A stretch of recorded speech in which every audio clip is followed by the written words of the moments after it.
প্রিয় দর্শক বন্ধুরা, এই মুহূর্তের জন্য আপার প্রাইমারি থেকে পুজোর আগে জয়েনিংকে কেন্দ্র করে উঠে আসলো ভালো খবর আপডেট এবং সঙ্গে থাকছে আইনি জটের প্রসঙ্গে গুরুত্বপূর্ণ বার্তা। বলা যেতে পারে এই মুহূর্তে দাঁড়িয়ে পুজোর মধ্যেই অর্থাৎ পুজোর আবহের মধ্যেই বিগ ধামাকা নিউজ আপডেট উঠে আসছে, থাকছে জরুরি তথ্য। তাই এই ভিডিওটা আর্জেন্ট ভিত্তিতে আপনাদের জন্য ক্রিয়েট করতে হচ্ছে। ভিডিওটিকে অবশ্যই শেষ পর্যন্ত ওয়াচ করবেন, অতি অবশ্যই চ্যানেলটিকে এখনই সাবস্ক্রাইব করে নিয়ে সঙ্গে থাকবেন। চলুন কথাবার্তা না বাড়িয়ে মূল টপিকে ফোকাস করে সম্পূর্ণ বিষয়টিকে আমরা সার্বিকভাবে জেনে নেওয়ার চেষ্টা করি। কার্যত পুজোর আগেই কিন্তু জয়েনিং সম্পন্ন হলো এবং পুজোর ছুটি পড়ল। বাকিদের ধীরে ধীরে পুজোর ছুটি মিটলে, স্কুল খুললে তারপরে প্রসিডিওর শুরু হয়ে যাবে। এক্ষেত্রে আর কোনো বিরক্তির জায়গা নেই। তো দীর্ঘ 12টি বছরের অপেক্ষার অবসান কিন্তু ঘটল আপার প্রাইমারির ক্ষেত্রে এবং নিয়োগপত্র পেতে শুরু করলেন চাকরি প্রার্থীরা। গত মঙ্গলবার প্রথম নিয়োগপত্র পেলেন নিউ ব্যারাকপুরের সম্মানীয় এক চাকরি প্রার্থী। বেলুড় মঠ লালবাবা বিদ্যালয়ে তিনি বিজ্ঞান পড়াবেন। পঞ্চমীর দিনেই নিয়োগপত্র পেয়ে কার্যত খুশি ওই চাকরি প্রার্থী।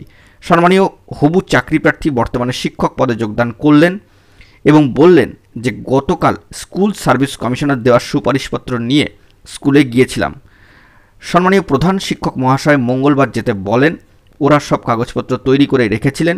স্কুলে যেতেই আমার হাতে নিয়োগপত্র তুলে দেন সম্মানীয় প্রধান শিক্ষক মহাশয়। আজ অবশ্য ক্লাসে পড়ায়নি, আজ স্কুলে পুজোর ছুটি পড়ে গেল, ছুটির পরে ক্লাস নেব, খুবই আনন্দ হচ্ছে। অর্থাৎ দীর্ঘ এতগুলি বছরের খরা কিন্তু কাটল এবং নিয়োগ পেলেন সম্মানীয় চাকরি প্রার্থী। প্রসঙ্গত এখানে উল্লেখ্য যে দফায় দফায় কিন্তু কাউন্সেলিং প্রসিডিওর চলবে। তার মধ্যে 3 ও 4 অক্টোবরের কাউন্সেলিং প্রসিডিওর ইতিমধ্যেই কিন্তু সমাপ্ত হয়ে গেছে এবং সেখান থেকে নিয়োগ পেতে শুরু করেছেন চাকরি প্রার্থীরা। তো এ বিষয়ে মঞ্চের সম্মানীয় শীর্ষ নেতা সম্মানীয় সুশান্ত ঘোষ মহাশয় বলছেন যে পুজোর আগেই নিয়োগ সম্পন্ন হওয়ার মাধ্যমে আমাদের দীর্ঘ লড়াইয়ের কিন্তু অবসান ঘটল। আমরা জানি যে কিভাবে তারা রাজপথে এসএসসি অফিস অভিযান করে কীভাবে দীর্ঘ সংগ্রাম করেছেন, নানা ধরনের কর্মসূচি পালন করে। তো এবারের পুজোটা গতবারের চেয়ে কিছুটা হলেও আমাদের কাছে অন্যরকম কাটবে, এমনই বার্তা তাদের তরফ থেকে। হাইকোর্টের প্রত্যক্ষ নজরদারিতে হওয়া এই নিয়োগ প্রক্রিয়াকে ভেস্তে দিতে আশা করি কেউ আইনি জটিলতা তৈরি করবেন না। অর্থাৎ আইনি জটের প্রসঙ্গে আবারও কিন্তু গুরুত্বপূর্ণ বার্তা উঠে এলো যে মঞ্চের পশ্চিমবঙ্গ আপার প্রাইমারি চাকরি প্রার্থী মঞ্চের শীর্ষ নেতা সম্মানীয় সুশান্ত ঘোষ মহাশয়ের এই বার্তা যে নিয়োগ প্রক্রিয়া যেহেতু মহামান্য কলকাতা হাইকোর্টের প্রত্যক্ষ নজরদারিতে ডিভিশন বেঞ্চের কোর্ট অর্ডার অনুযায়ী হচ্ছে 11 নম্বর কোর্টের এবং যাবতীয় প্রসিডিওর সম্পন্ন করছে স্কুল সার্ভিস কমিশন অত্যন্ত সদর্থক দৃষ্টিভঙ্গিতে। তো সেই দিক থেকে বলা যেতে পারে যে কেউ আইনি জট আলাদা করে তৈরি করবেন না, এমনটাই কিন্তু তাদের বার্তা এই নিয়োগ প্রক্রিয়াকে ভেস্তে দেওয়ার ক্ষেত্রে। তো দেখা যাক পরবর্তী ক্ষেত্রে কী আপডেট আসে।